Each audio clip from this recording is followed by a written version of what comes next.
1845. Europe is gripped by famine.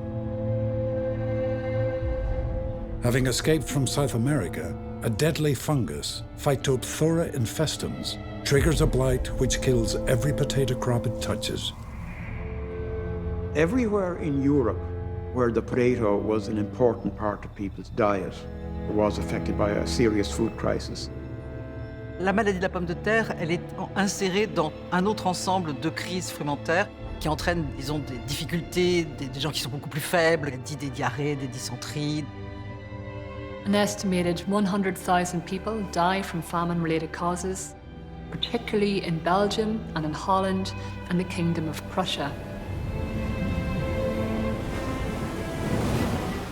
In Ireland, where a third of the population relies almost exclusively on the potato as its primary food, the famine will last 7 years.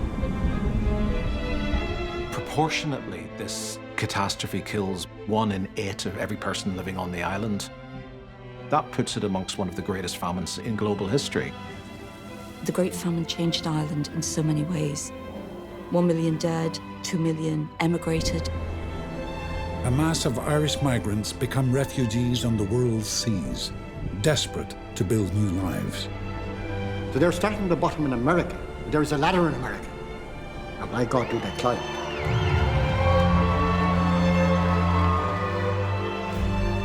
As with more recent famines, food is available, but only for those who can afford it. In the Great Hunger, it is only the poorest who will starve and die.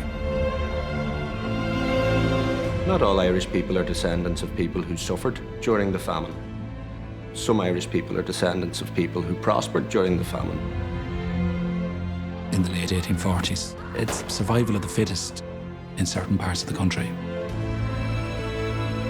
The famine occurs in one of the wealthiest parts of the world, in the British Empire. So how could something like this be allowed to have occurred? Great Britain fails Ireland in a catastrophic way. Neglect, indifference, cold-heartedness, insufficient humanitarian care for the Irish.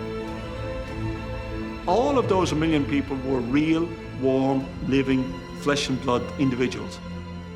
There were sons, there were daughters, there were fathers, there were mothers, there were lovers, there were sweethearts, they were your neighbour. In relative time, we are actually quite close.